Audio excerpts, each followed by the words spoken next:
N'oublie pas de t'abonner à la chaîne YouTube Togovi News. Le recensement controversé de la Sony conteste et continue de montrer sa face hideuse et frauduleuse. Le Togo sous le règne du régime cinquantenaire est décidément un pays atypique, un système voyou, prêt à user de toutes les méthodes, même les plus abjectes pour se maintenir au pouvoir. C'est un euphémisme que de dire que le RPT UNIR n'a jamais remporté la moindre élection au Togo. La pègre qui régente ce pays s'est toujours maintenue par la fraude massive, la force brute, l'achat des consciences, la corruption généralisée des acteurs politiques, le tout avec la complaisance de ce qui est généralement appelé communauté internationale. C'est ainsi que depuis 1990, le vote du peuple togolais massivement en faveur du changement est confisqué, détourné par les tenants du pouvoir, qui se maintiennent par la force brute. Le recensement controversé et les fraudes qui vont avec confirment chaque jour ce secret de Polichinelle. La fraude électorale au Togo est une marque de fabrique du RPT sans laquelle ce parti n'aurait jamais existé. Il n'en compte donc pas se séparer, puisque c'est l'essence même de son existence. La fraude est consubstantielle du système RPT UNIR. C'est un régime de faussaires impénitents.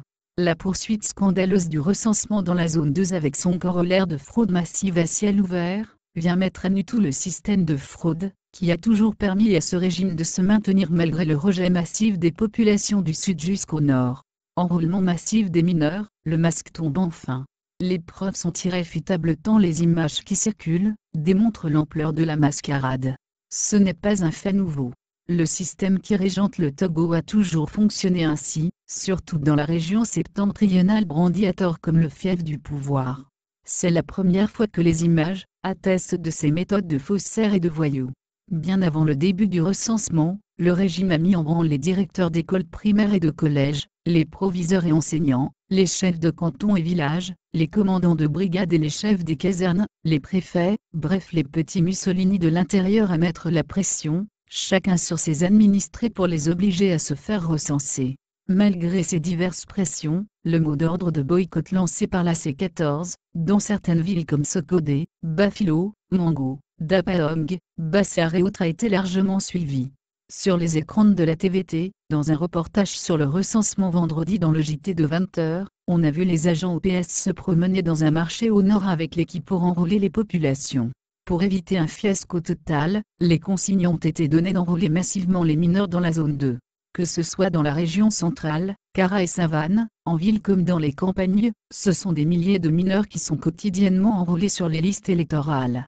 Les témoignages accompagnés d'images, qui parviennent attestent de l'ampleur de la mascarade. Certains directeurs d'école exigent d'ailleurs aux élèves la présentation de la carte d'électeur avant d'avoir accès aux salles de classe.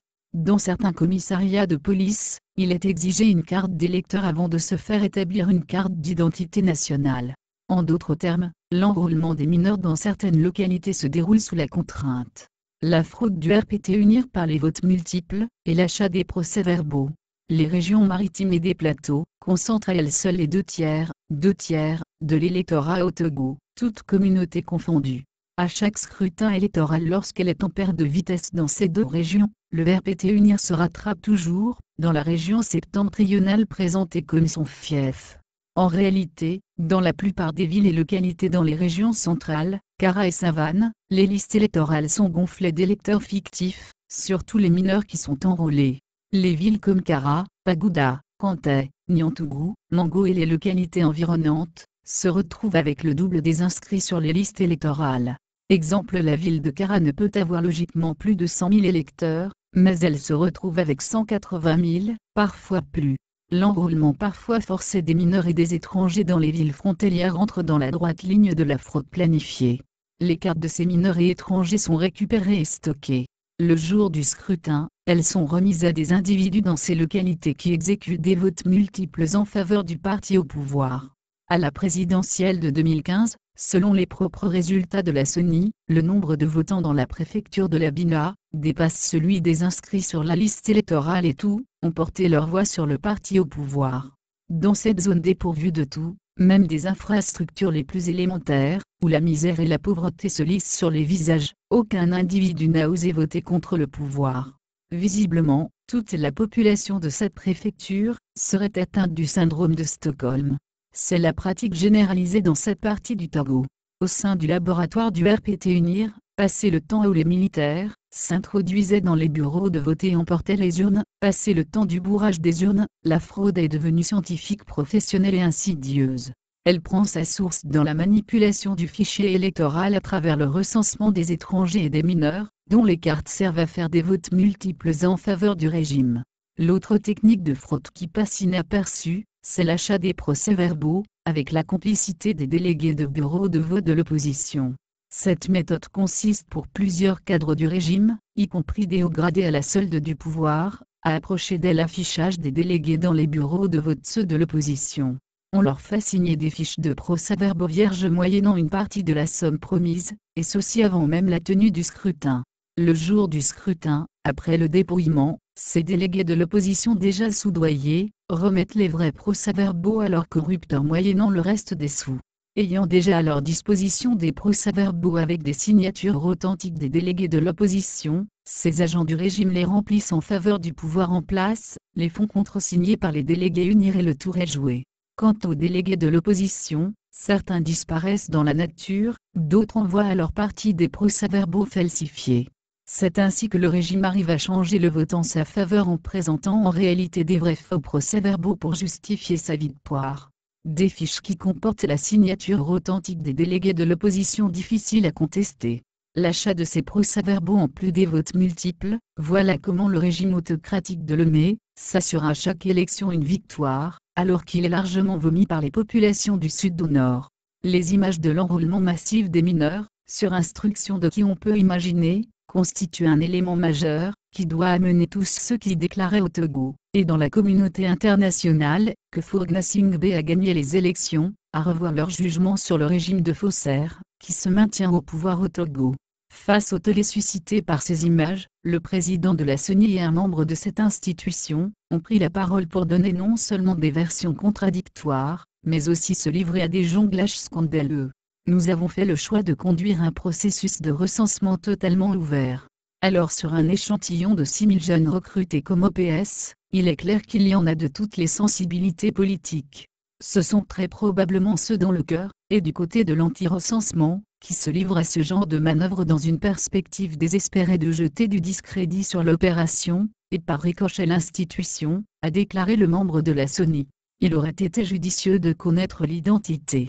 Voilà des gens qui, pris la main dans le sac, cherchent à divertir l'opinion en faisant croire que des jeunes de l'opposition ont infiltré les OPS pour poser des actes dans le but de discréditer la CENI.